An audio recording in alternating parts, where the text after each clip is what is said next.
Hi friends, welcome back to my channel Tanuja Praveena Madana. అందరూ ఎలా ఉన్నారండి? బాగున్నారా? నేను కూడా చాలా బాగున్నానండి. ఈరోజు డ్రై ఫ్రూట్ లడ్డు ఎలా తయారు చేద్దామో తెలుసుకుందాము. దానికి నేను ఒక 500 గ్రామ్స్ ఆఫ్ ఖర్జూరం అయితే తీసుకున్నాను. దానికి బాదం పప్పు, జీడిపప్పు కూడా తీసుకున్నానండి. ఖర్జూరాన్ని చిన్న చిన్న ముక్కలుగా కట్ చేసి పక్కన పెట్టుకోవాలండి. ఖర్జూరం అనేది ముక్కలుగా చేసుకుంటేనే డ్రై ఫ్రూట్ లడ్డు టేస్ట్ అయితే బాగుంటుంది.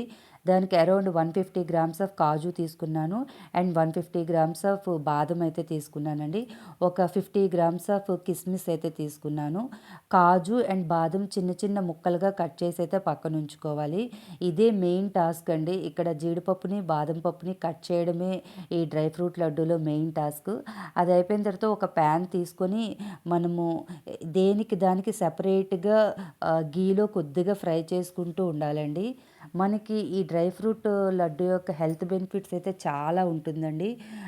ఇందులో మెయిన్ ఇంగ్రీడియంట్ అయిన డేట్స్ యొక్క హెల్త్ బెనిఫిట్స్ అయితే ఫస్ట్ మనం తెలుసుకుందామండి. ఈ డేట్స్ అనేది క్విక్ ఎనర్జీని ఇస్తాయండి మనకి. ఈ డైజెషన్కి చాలా బాగా ఉపయోగపడతాయి డేట్స్ అనేవి. అండ్ మెమొరీ హెల్త్ని కూడా చాలా బాగా పెంచుతాయండి. ఇప్పుడు చిన్నపిల్లలకి బ్రెయిన్ డెవలప్మెంట్కి చాలా బాగా డేట్స్ ఉపయోగపడతాయి. సో పిల్లలకి రెగ్యులర్గా డైలీ రాత్రి పడుకునే ముందు ఒక 2 డేట్స్ ఇస్తే చాలా మంచిదండి. విటమిన్ బి చాలా ఎక్కువగా ఉంటుందండి డేట్స్లోని. నెక్స్ట్ హెయిర్ ఫాల్ కూడా తగ్గుతుందండి. డైలీ మనం డేట్స్ తింటే మనకి హెయిర్ ఫాల్ అనేది చాలా తక్కువగా ఉంటుంది. పెద్దవాళ్ళకైతే బీపీ కంట్రోల్లో ఉంటుందండి. డేట్స్లో ఫైబర్ చాలా ఎక్కువ ఉంటుందండి. సో రోజు పడుకునే ముందు 2 డేట్స్ తింటే మనకి మోషన్ కాన్స్టిట్యూషన్ ప్రాబ్లం అనేది అస్సలు ఉండకుండా ఉంటుందండి.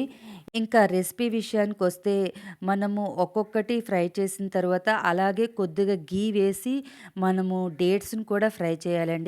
యాక్చువల్లీ డ్రై ఫ్రూట్స్ని చాలామంది ఫ్రై చేస్తారు కానీ డేట్స్ని అయితే ఫ్రై చేయరండి. వాటిని కూడా కొద్దిగా ఫ్రై చేస్తే అందులో పచ్చివాసన అది లేకుండా ఉంటుంది. నెక్స్ట్ డేట్స్ని ఫ్రై చేసి పక్కకు తీసుకున్న తర్వాత కొద్దిగా గీ వేసి గోధుమ రవ్వని అయితే నేను ఫ్రై చేస్తున్నాను. మా పిల్లలు గోధుమ రవ్వని వేస్తే ఇష్టపడతారు. అందువలన అయితే నేను గోధుమ రవ్వనైతే వేశాను. కావాలంటే మీరు దాన్ని ఆప్షనల్‌గా అయితే పెట్టుకోవచ్చు. అసలు ఈ స్వీట్‌లో మనం అస్సలు బెల్లం గానీ, షుగర్ గానీ అస్సలు యాడ్ చేయమండి. ఖర్జూరంలో ఉన్న స్వీట్‌నెస్‌తోనే మనకి ఈ డ్రై ఫ్రూట్ లడ్డు అనేది అయితే ఉంటుంది. నెక్స్ట్ బాగా కలిపిన తర్వాత లడ్డు అయితే చేసుకోవడమే. ఇంకా హెల్త్ బెనిఫిట్స్ విషయానికొస్తే కాజు, బాదంలో సేమ్ రెండిట్లోనూ ఒకే హెల్త్ బెనిఫిట్స్ అయితే ఉంటుందండి. హార్ట్ ఫంక్షనింగ్‌కి అయితే చాలా బాగా ఉపయోగపడతాయి. అండ్ బోన్ స్ట్రెంథనింగ్ కూడా చాలా బాగా ఉపయోగపడతాయి. వెయిట్ మేనేజ్మెంట్‌లో డ్రై ఫ్రూట్ లడ్డు చాలా బాగా ఉపయోగపడుతుందండి. మరిన్ని విషయాల గురించి రెగ్యులర్‌గా నా ఛానల్ చూడండి, సబ్స్క్రైబ్ చేయండి.